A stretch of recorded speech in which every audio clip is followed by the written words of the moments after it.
नेपाल की सड़कों पर पिछले कई दिनों से आग थी। युवाओं का गुस्सा, सोशल मीडिया बैन पर भड़का विद्रोह और भ्रष्टाचार के खिलाफ गूंजती आवाजें। आखिरकार सत्ता का किला ढह गया। केपी शर्मा ओली को इस्तीफा देना पड़ा और अब नेपाल ने रचा इतिहास। देश की पहली महिला प्रधानमंत्री बनी सुशीला कार्की। नमस्कार, आप देख रहे हैं द गोल्डन न्यूज रिपोर्ट। आज हम आपको बताएंगे नेपाल की राजनीति के इस बड़े बदलाव की पूरी कहानी, पृष्ठभूमि, जन आंदोलन, नई प्रधानमंत्री का सफर और आने वाली चुनौतियां। नेपाल एक ऐसा देश जिसने 2008 में राजशाही से लोकतंत्र की ओर कदम बढ़ाया, लेकिन लोकतांत्रिक यात्रा कभी आसान नहीं रही। गठबंधन सरकारें, राजनीतिक अस्थिरता और लगातार बढ़ते भ्रष्टाचार ने जनता का भरोसा तोड़ा, खासकर युवा वर्ग जिसके सामने बेरोजगारी और असमानता जैसी चुनौतियां थी। सरकार से बेहद निराशा था। 8 सितंबर 2025 को सरकार ने अचानक फेसबुक, इंस्टाग्राम और टिकटॉक जैसे सोशल मीडिया प्लेटफॉर्म्स पर बैन लगा दिया और यहीं से शुरू हुआ जेनजेड मूवमेंट। युवाओं ने इस बैन को सिर्फ इंटरनेट पर पाबंदी नहीं, बल्कि अपनी आवाज दबाने की कोशिश माना। नाराजगी सड़कों पर आ गई। देखते ही देखते आंदोलन नेपाल के हर कोने में फैल गया। पुलिस और प्रदर्शनकारियों के बीच झड़पें हुई, सरकारी दफ्तर जला दिए गए, जेलों से हजारों कैदी भाग निकले, दर्जनों लोगों की मौत हुई। लेकिन आंदोलन रुकने वाला नहीं था। प्रदर्शनकारियों की ताकत के आगे ओली सरकार टिक नहीं सकी। संसद का घेराव हुआ, प्रधानमंत्री निवास पर हमले हुए, स्थिति हाथ से निकल गई और अंततः प्रधानमंत्री ओली ने पद छोड़ने का ऐलान कर दिया। संसद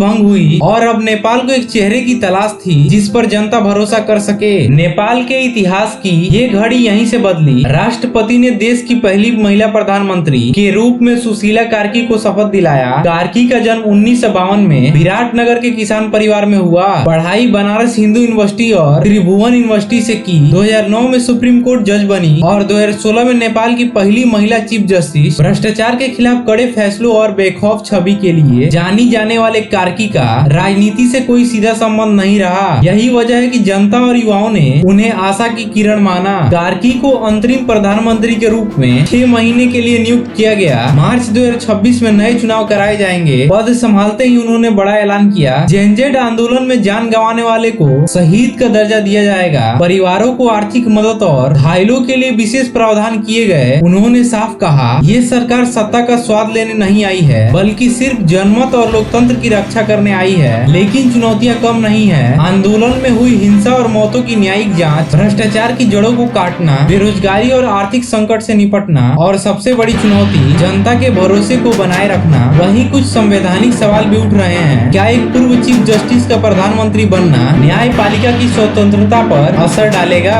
ये बहस फिलहाल जोरों पर है। भारत ने सुशीला कार्की को बधाई देते हुए इसे महिला सशक्तिकरण की मिसाल बताया। अंतर्राष्ट्रीय स्तर पर भी नेपाल के इस ऐतिहासिक फैसले की सराहना हुई है। लेकिन निवेशक और मानवाधिकार संगठन दोनों ये देख रहे हैं कि आने वाले महीनों में नेपाल किस दिशा में जाता है। नेपाल के इतिहास में ये सिर्फ सत्ता परिवर्तन नहीं, बल्कि नई पीढ़ी की जीत है। सुशीला कार्की के सामने वक्त सीमित है, लेकिन जिम्मेदारी बहुत बड़ी। क्या ये बदलाव अस्थायी साबित होगा? क्या नेपाल नई शुरुआत कर पाएगा? आने वाले 6 महीने पूरे दक्षिण एशिया की नजरों में होंगे। आप देख रहे थे द गोल्डन न्यूज रिपोर्ट। अगर आपको यह हमारा विश्लेषण पसंद आया हो तो वीडियो को लाइक करें, शेयर करें और चैनल को सब्सक्राइब करना ना भूलें, ताकि हम आपके लिए दुनिया की सबसे अहम खबरें सबसे सटीक रिसर्च के साथ लाते रहें। वीडियो को अंत तक देखने के लिए आपका बहुत बहुत धन्यवाद।